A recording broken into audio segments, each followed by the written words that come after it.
Hi, welcome back to YouTube channel Mahakali ಕೈ ರುಚಿಗೆ ಸ್ವಾಗತ. ನಾನು ಪ್ರೇಮ. ನೋಡಿ, ಇವತ್ತಿನ ರೆಸಿಪಿ ಬಂದು ತುಂಬ ಈಸಿಯಾಗಿ ಮನೆಯಲ್ಲೇ ಇರುವಂಥ ಪದಾರ್ಥದಿಂದ ನಾನಿಲ್ಲಿ ವಡೆ ಮಾಡ್ತಾ ಇದ್ದೀನಿ. ಯಾವ ವಡೆಪ್ಪ ಅಂದರೆ ತೂತೊಡೆ ಮಾಡ್ತಾ ಇದ್ದೀನಿ.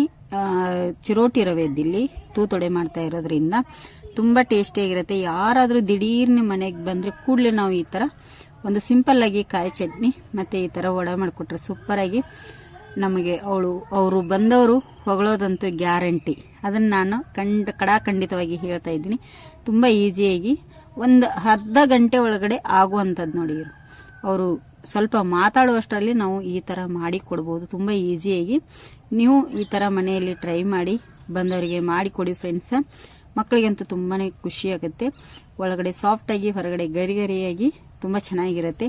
ಹೇಗೆ ಮಾಡೋದು, ಏನೇನು ಪದಾರ್ಥಗಳು ಬೇಕಂತೇಳಿ ನೋಡ್ಕೊಂಬರೋಣ ಬನ್ನಿ.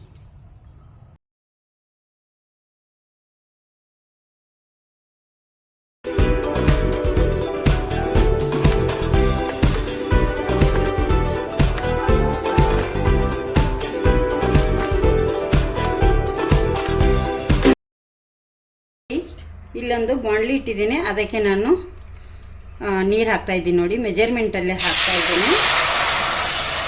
ತವಾ ಕಾದಿದೆ ನೋಡಿ. ಇಲ್ಲಿ 2.5 ಕಪ್ಪು ನೀರು ಹಾಕ್ತಾ ಇದ್ದೀನಿ. ನೋಡಿ, ನಾ ಇದೇ ಕಪ್ಪಿಂದ ರವೆ ಕೂಡ ತಗೋತೇನೆ. 2 ಕಪ್ ರವೆಗೆ 2.5 ಕಪ್ ನೀರು. ನೋಡಿ, ನೀರು ಕುದಿಲಿಕ್ಕೆ ಸ್ಟಾರ್ಟ್ ಆಗಿದ್ದು ಫ್ರೆಂಡ್ಸ್. ಇದಕ್ಕೆ ರುಚಿಗೆ ತಕ್ಕಷ್ಟು ಉಪ್ಪನ್ನು ಕೂಡ ನಾನಿಲ್ಲಿ ಸೇರಿಸ್ತಾ ಇದ್ದೀನಿ. ನೋಡಿ, ಹಾಗೆ 1 ಟೇಬಲ್ ಸ್ಪೂನ್ ಅಷ್ಟು ಎಣ್ಣೆ ಕೂಡ ಹಾಕ್ತಾ ಇದ್ದೀನಿ. ನೋಡಿ, ಸನ್ಫ್ಲವರ್ ಆಯಿಲ್ ಎಣ್ಣೆ. ನೋಡಿ, ಇಲ್ಲಿ ನೀರು ಸಹ ಕುದೀತಾ ಇದೆ ಫ್ರೆಂಡ್ಸ್. ಇಲ್ಲಿ ಚಿರೋಟಿ ರವೆ ತೊಗೊಂಡಿದ್ದೀನಿ. ಚಿರೋಟಿ ರವೆ ಇಲ್ಲ ಅನ್ನೋರು ನೀವು ಬಾಂಬೆ ರವೆ ಕೂಡ ತಗೋಬಹುದು. ಗ್ಯಾಸನ್ನು ಮೀಡಿಯಮಲ್ಲಿ ಇಟ್ಕೊಳ್ಳಿ. ನೋಡಿ, ಇಲ್ಲಿ 2 ಕಪ್ಪು ರವೆ ಕೂಡ ಹಾಕ್ತಾ ಇದ್ದೀನಿ. ಗಂಟಾಗುತ್ತೆ ನೋಡ್ಕೊಂಡು ಈ ಥರ ಸ್ವಲ್ಪ ಸ್ವಲ್ಪ ಹಾಕೊಂಡು ತಿರ್ಗಿಸ್ಕೊಳ್ಳಿ ಚೆನ್ನಾಗಿ. ನೋಡಿ, ಇಲ್ಲಿ ಈ ಥರ ನಾವು ತಿರ್ಗಿಸ್ಕೋಬೇಕು. ನೋಡಿ, ಗಂಟಿಲ್ಲ ಎಲ್ಲೋ ಈ ಥರ. ನೋಡಿ, ಒಣ ರವೆ ಉಳಿದಿರಬಾರ್ದು ಫ್ರೆಂಡ್ಸ್. ನೋಡಿ, ಕರೆಕ್ಟಾಗಿದೆ ನಾನು ಹಾಕಿರೋದು. 2 ಕಪ್ ರವೆಗೆ 2.5 ಕಪ್ಪು ನೀರು. ಇದೇ ಮೆಜರ್ಮೆಂಟಲ್ಲಿ ನೀವು ಕೂಡ ಮಾಡ್ಕೊಳ್ಳಿ, ತುಂಬ ಚೆನ್ನಾಗಿರುತ್ತೆ. ಇದು ಈಗ ಆರಲಿ ಫ್ರೆಂಡ್ಸ್. ಇಷ್ಟಕ್ಕೆ ಬಿಡ್ತೇನೆ ನಾನು. ಇದು ಆರಬೇಕು, ನಮಗೆ ಕೈಗೆ ಹಿಡಿಯುವಷ್ಟು ಆರಲಿ. ನೋಡಿ ಫ್ರೆಂಡ್ಸ್, ಇಲ್ಲಿ ನಾನು ರವೆ ಎಲ್ಲ ತಣ್ಣಗಾದ್ಮೇಲೆ ಒಂದು 5ರಿಂದ 10 ನಿಮಿಷದವರೆಗೂ ಚೆನ್ನಾಗಿ ಮಿದ್ದಬೇಕು. ಎಷ್ಟು ನೀವು ಚೆನ್ನಾಗಿ ಮಿದ್ಕೋತೀರಿ ನೋಡಿ, ಅಷ್ಟು ಚೆನ್ನಾಗಿ ನಮಗೆ ವಡ ಬರ್ತವೆ. ಇಲ್ಲಾಂದರೆ ವಡ ಚೆನ್ನಾಗಿ ಬರೋದಿಲ್ಲ ಫ್ರೆಂಡ್ಸ. ನೋಡಿ, ನಾನು ಈ ಥರ ಈಗ ಮಿದ್ದಿದ್ದೀನಲ್ಲ. ನೋಡಿ, ಇಷ್ಟು ಗಟ್ಟಿ ಇರಬೇಕು ಹಿಟ್ಟು, ಮಿದು ಆಗಬಾರ್ದು, ಚೆನ್ನಾಗಿರಲ್ಲ. ಇದಕ್ಕೆ ನಾನೀಗ ನೋಡಿ, ಇಲ್ಲಿ ಇದು ಕಾಳು ಮೆಣಸು ಕುಟ್ಟಿ ಇಟ್ಕೊಂಡಿದ್ದು. ಇಲ್ಲಿ ಒಂದು 7-8 ಕಾಳು ಮೆಣಸನ್ನು ಕುಟ್ಟಿಟ್ಟಿದ್ದೇನೆ. ನೋಡಿ, ಕಾಳು ಮೆಣಸು ಆದಮೇಲೆ ಕಾಯಿ ಮೆಣಸು ಹಾಕ್ತಾಯಿದ್ದೀನಿ. ಕಾಯಿ ಮೆಣಸು ಖಾರಕ್ಕೆ ಅನುಗುಣವಾಗಿ ನಿಮಗೆ ಎಷ್ಟು ಬೇಕು ನೋಡಿಕೊಂಡು ಹಾಕ್ಕೊಳ್ಳಿ. ಸ್ವಲ್ಪ ಕರಿಬೇವನ್ನು ಕೂಡ ಕಟ್ ಮಾಡಿ ಇಟ್ಟಿದ್ದೆ, ಅದನ್ನು ಕೂಡ ಹಾಕ್ತಾಯಿದ್ದೀನಿ. ನೋಡಿ, ಸಣ್ಣದಾಗಿ ಕಟ್ ಮಾಡಿ ಇಟ್ಟಿರೋಂಥ ಕೊತ್ತಂಬರಿ ಸೊಪ್ಪನ್ನು ಕೂಡ ಹಾಕ್ತಾಯಿದ್ದೀನಿ. ಕೊತ್ತಂಬರಿ ಸೊಪ್ಪು ಬೇಕಾದರೆ ಹಾಕ್ಕೊಳ್ಳಿ, ಬೇಡಾದರೆ ಬೇಡಿ ಫ್ರೆಂಡ್ಸ. ಇಲ್ಲಿ 1 ಟೇಬಲ್ ಸ್ಪೂನ್ ಅಷ್ಟು ಜೀರಿಗೆ ಕೂಡ ಹಾಕ್ತಾಯಿದ್ದೀನಿ. ಮತ್ತು ಇನ್ನೊಂದು ಏನು ಗೊತ್ತಾ ಫ್ರೆಂಡ್ಸ, ಇಲ್ಲಿ ಮೊಸರು ಕೂಡ ಹಾಕ್ತಾಯಿದ್ದೀನಿ. ಒಂದು 4ರಿಂದ 5 ಟೇಬಲ್ ಸ್ಪೂನು ಮೊಸರು ಹಾಕ್ತಾಯಿದ್ದೀನಿ ಫ್ರೆಂಡ್ಸ್. ಆದಷ್ಟು ಗಟ್ಟಿ ಮೊಸರನ್ನು ತೊಗೊಳ್ಳಿ ನೀವು. ನೀರು ಮೊಸರು ತೊಗೊಂಡ್ರೆ ಏನಾಗುತ್ತೆ, ಇದು ಮೆದು ಆಗಿಬಿಡುತ್ತೆ, ಅಷ್ಟು ಚೆನ್ನಾಗಿರಲ್ಲ. ಹಾಗಾಗಿ ಈಗ ಇದನ್ನು ನಾನು ಒಂದು ಸತಿ ಎಲ್ಲವನ್ನು ಮಿಕ್ಸ್ ಮಾಡ್ತೀನಿ. ನೋಡಿ, ಹೀಗೆ ಕೈಯಿಂದ ಚೆನ್ನಾಗಿ. ನಾನು 2 ಕಪ್ಪು ಬಾಂಬೆ ರವೆ ಚಿರೋಟಿ ರವೆಗೆ 2.5 ಕಪ್ಪು ನೀರಿಟ್ಟಿದ್ದೆ ಫ್ರೆಂಡ್ಸ. ಕರೆಕ್ಟ್ ಆಗುತ್ತೆ. ಇದನ್ನೀಗ ಎಲ್ಲವನ್ನು ಹೊಂದೋ ರೀತಿ ನಾನು ಮಿಕ್ಸ್ ಮಾಡ್ತೀನಿ. ಉಪ್ಪು ಏನಾದರೂ ಕಮ್ಮಿ ಆಗಿದ್ದರೆ ನೀವು ಉಪ್ಪು ಈಗಲೇ ನೋಡಿ ಹಾಕ್ಕೊಳ್ಳಿ. ಇದನ್ನೆಲ್ಲ ನಾನೀಗ ಮಿಕ್ಸ್ ಮಾಡ್ಕೊಂಡ್ಬಿಡ್ತೇನೆ. ನೋಡಿ ಫ್ರೆಂಡ್ಸ, ಇಲ್ಲಿ ಇಷ್ಟು ನಾದಿದ್ದೇನೆ. ಈಗ ಇದನ್ನೀಗ ನಾನು ನೋಡಿ ಫ್ರೆಂಡ್ಸ, ಇಲ್ಲಿ ನಮಗೆ ಎಷ್ಟು ಬೇಕು ನೋಡಿ ಆ ಸೈಜಲ್ಲಿ ನಾನಿಲ್ಲಿ ಹಿಟ್ಟನ್ನು ತೊಗೋತಾ ಇದ್ದೀನಿ. ನೋಡಿ, ಈ ಥರ ಕೈಗೆ ಸ್ವಲ್ಪ ಬೇಕಾದರೆ ಎಣ್ಣೆ ಕೂಡ ಹಚ್ಕೋಬೋದು, ಬೇಡಾದರೆ ನೀವು ಹಾಗೆ ಕೂಡ ಮಾಡ್ಕೋಬೋದು. ನೋಡಿ, ಈ ಸೈಜಲ್ಲಿ ನಾನು ಮಾಡ್ತಾಯಿದ್ದೀನಿ. ತುಂಬ ದೊಡ್ಡ ಸೈಜ್ ಮಾಡಿದರೆ ಇದು ಚೆನ್ನಾಗಿ ಇದಾಗಲ್ಲ ಫ್ರೆಂಡ್ಸ. ನೋಡಿ, ಮಿಡ್ಲಲ್ಲಿ ಸ್ವಲ್ಪ ಹೋಲನ್ನು ಚೆನ್ನಾಗಿ ಮಾಡ್ಕೊಳ್ಳಿ. ಹಾಗಾಗಿ ನೋಡಿ, ಈ ಸೈಜಲ್ಲಿ ನಾನು ಎಲ್ಲವನ್ನು ಇದೇ ಸೈಜಲ್ಲಿ ಈಗ ಮಾಡಿಟ್ಕೋತೇನೆ.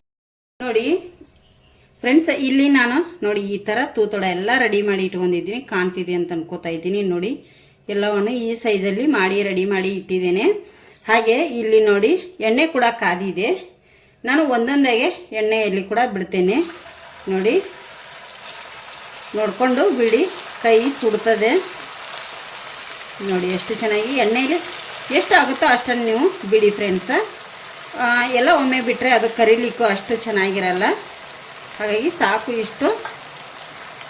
1 ನಿಮಿಷದವರೆಗೂ ಏನು ಸ್ಪೂನ್ ಎಲ್ಲ ಹಾಕ್ಲಿಕ್ಕೆ ಹೋಗಬೇಡಿ, ಕಚ್ಚಿ ಬರುತ್ತೆ ಅದು. ನೋಡಿ ಈಗ 1 ನಿಮಿಷ ಆಗಿದೆ, ತಿರುಗಿಸಿ ಹಾಕ್ತೀನಿ. ನೋಡಿ ಈಗ ಒಂದೊಂದೇ ತಿರುಗಿಸಿ ಹಾಕ್ಕೊಳ್ಳಿ. ಮತ್ತು ಒಂದೇ ಕಡೆ ಕಲರ್ ಬರಲಿಕ್ಕೆ ಸ್ಟಾರ್ಟ್ ಆಗುತ್ತೆ ಅಂಥೇಳಿ ನಾನು ಹಾಗೆ ಮಾಡಿದ್ದು ಫ್ರೆಂಡ್ಸ. ನೋಡಿ ಅವೇನು ಅಂಟೋದಿಲ್ಲ, ಏನೂ ಇಲ್ಲ. ಇದರಲ್ಲಿ ಸೋಡಾ ಪುಡಿ ಆಗಲಿ ಏನೋ ಆಗಲಿ ಏನು ಯೂಸ್ ಮಾಡಿಲ್ಲ. ಇನ್ಸ್ಟಂಟ್ ಮಾಡುವಂಥ ರವೆ ತೂತೊಡೆ ತುಂಬ ಚೆನ್ನಾಗಿರುತ್ತೆ, ಟೇಸ್ಟಿಯಾಗಿ ಕಾಯಿ ಚಟ್ನಿಯೊಂದಿಗೆ ನೀವು ಸವಿಬೋದು. ಈಗ ಇದು ಚೆನ್ನಾಗಿ ಫ್ರೈ ಆಗಲಿ. ಈ ಸೈಡ್ ಕೂಡ ನಾನು ಬಿಡ್ತೇನೆ ಇಲ್ಲೇ.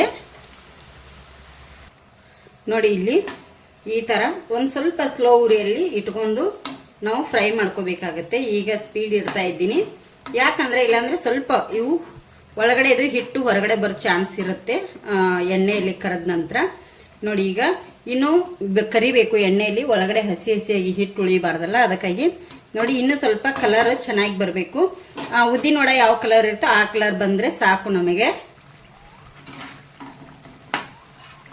ನೋಡಿ ಇಲ್ಲಿ ಈಗ ಕಲರ್ ನೋಡಿ ಎಷ್ಟು ಚೆನ್ನಾಗಿ ಬಂದಿದೆ. ಕಲರ್ ಅಂತಲ್ಲ ಫ್ರೆಂಡ್ಸ, ಒಳಗಡೆ ಕರೆಕ್ಟಾಗಿ ಬೆಂದಿರಬೇಕು ನಮಗೆ, ಅಂದರೆ ಚೆನ್ನಾಗಿ ಟೇಸ್ಟಿಯಾಗಿ ಬರ್ತಾವೆ.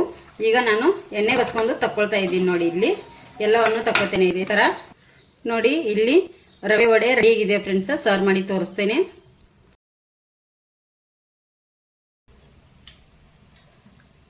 ನೋಡಿ ಇಲ್ಲಿ ನಮ್ಮದು ರವೆ ವಡೆ ಸೂಪರಾಗಿ ಬಂದಿದೆ ಫ್ರೆಂಡ್ಸ, ತುಂಬ ಚೆನ್ನಾಗಿದೆ. ನೀವು ಒಂದ್ಸತಿ ಮನೆಯಲ್ಲಿ ಟ್ರೈ ಮಾಡಿ. ನೋಡಿ ನಾನು ಒಂದು ಕಟ್ ಮಾಡಿ ಕೂಡ ತೋರಿಸ್ತೀನಿ ನಿಮಗೆ. ಸುಡ್ತಾ ಇದೆ ಸಿಕ್ಕಾಪಟ್ಟೆ, ಕೈಯಲ್ಲಿ ಹಿಡಿಲಿಕ್ಕೆ ಬರ್ತಾ ಇಲ್ಲ. ನೋಡಿ ಯಾವ ಥರ ಆಗಿದೆ ಒಳಗಡೆ, ತುಂಬ ಚೆನ್ನಾಗಿದೆ. ನೋಡಿ ಈ ಥರ ಚಟ್ನಿಯೊಂದಿಗೆ ಸವಿಯಿರಿ, ತುಂಬ ಚೆನ್ನಾಗಿರುತ್ತೆ. ನೀವು ಒಮ್ಮೆ ಮನೇಲಿ ಟ್ರೈ ಮಾಡಿ, ಹೇಗೆ ಬಂದಿದೆ ಅಂತೇಳಿ ಕಮೆಂಟ್ ಮಾಡಿ. ಹೊಸಬ್ರು ನಮ್ಮ ಚಾನಲ್ ನೋಡ್ತಾ ಇದ್ರೆ ಪ್ಲೀಸ್ ಸಬ್ಸ್ಕ್ರೈಬ್ ಮಾಡ್ಕೊಂಡು